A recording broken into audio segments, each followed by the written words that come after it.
an alternating series. Luckily, we have the Taylor remainder formula.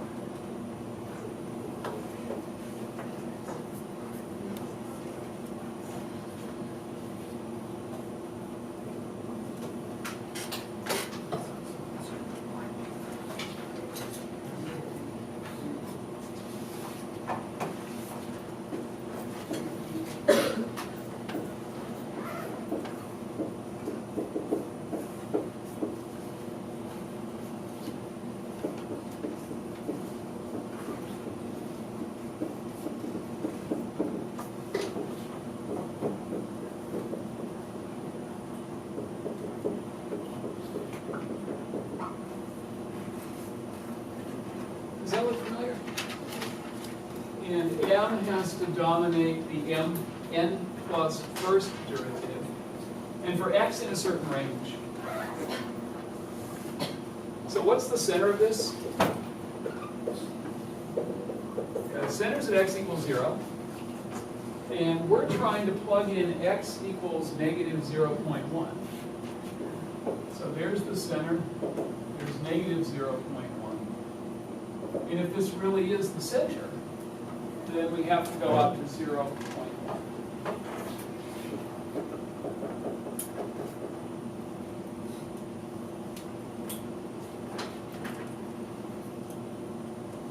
So let's start calculating drill. For our particular example, we don't know what the n is. The center is, what's the center? 0?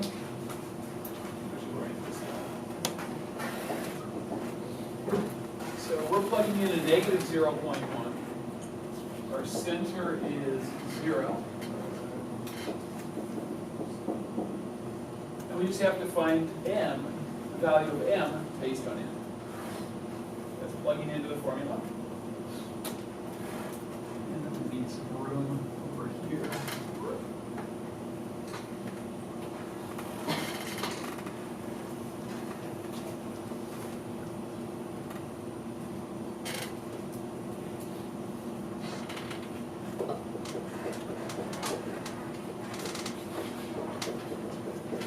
What I'm going to do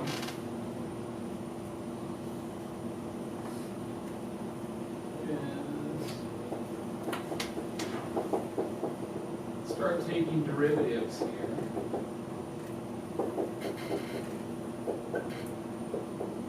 Until I see the pattern.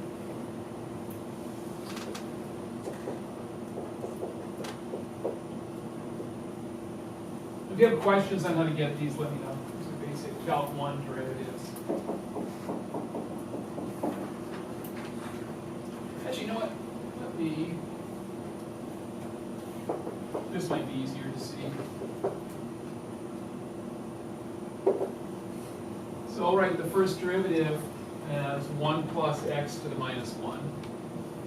And then the second derivative is minus 1 times 1 plus x to the minus 2. That third derivative is 1 times 2, 1 plus x to the minus 3. That fourth derivative is going to be negative 1 times 2 times 3.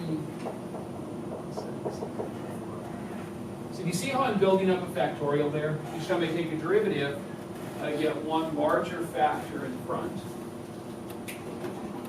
And the exponent goes up that way. So let's try F5. Do you expect it to be positive or negative? What's the factorial that's going to be in front? It's going to be 4 factorial, 1 plus x. So in general, the formula for the nth derivative is there's going to be an alternator. It's out of phase. What's the factorial? So at n equals 5, we did 4 factorial. N equals 4. I'm going to go n minus 1 factorial. And the power is negative. So let me write that over here. So we've got, I'll go absolute value so I don't have to worry about, I'll do 2 things. So the nth derivative at x is is -1 to the n plus 1, n minus 1 factorial, and then 1 over 1 plus x. So a couple things is we want to know about the n plus first derivative on the absolute values when you worry about the alternator. So that's n factorial 1 plus x to the n plus 1.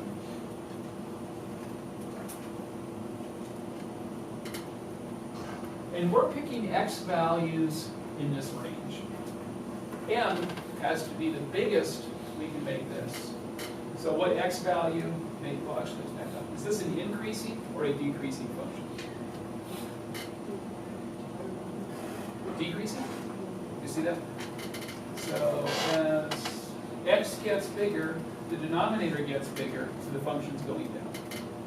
So biggest when x is what? -0. These are the x values we get to plug in. It's a decreasing function. So that's the x value that's going to make it as big as possible. For my m, here.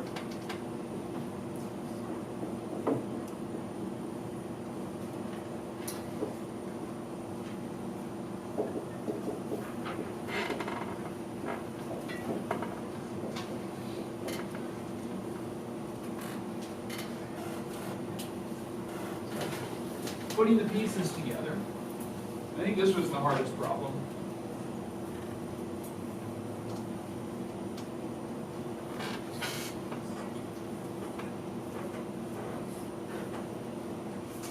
So we get m equals n factorial 0.9.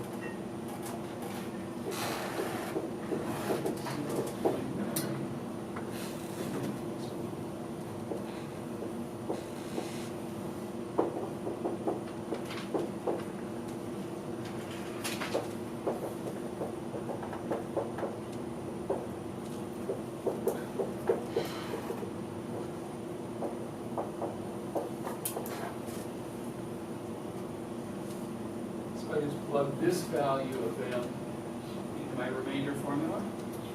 And then notice the absolute value of -0.1 is positive 0.1. And now I can simplify this. I've got n factorial over n plus 1 factorial. That's 1 over n plus 1. And this part simplifies to 1/9. Actually, I'll write it this way, 0.1 over 0.9 to the n plus 1.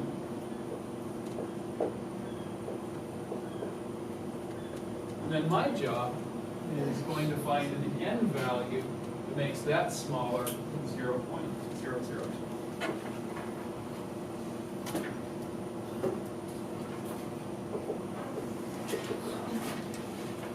And the n value that works is apparently n equals 2.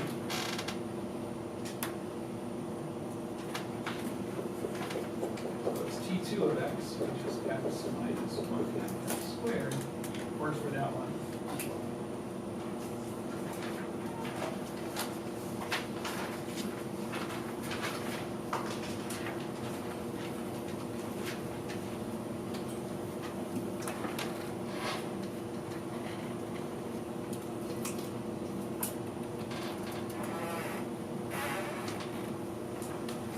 Next couple of questions are about graphing parametric equations.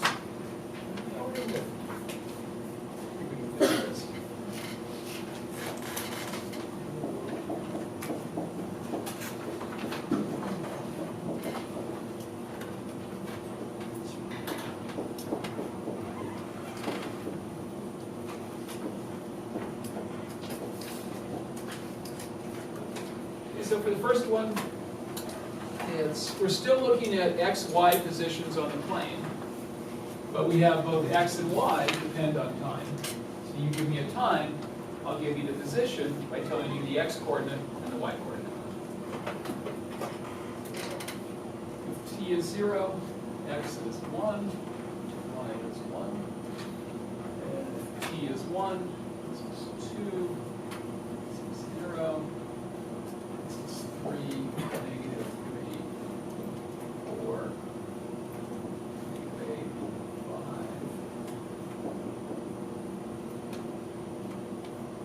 8, 4. If I did a graph on this,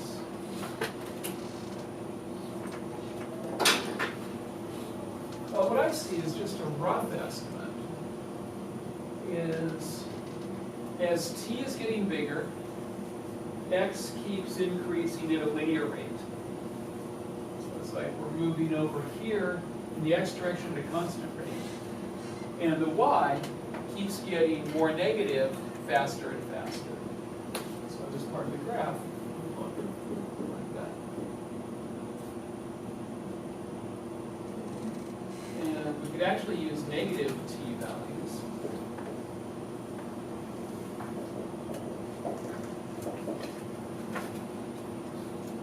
And you could work this out, but what would happen is the x still increases at a constant rate. So as we're going forward in time, the x is going to move uniformly this way. And if t is very negative,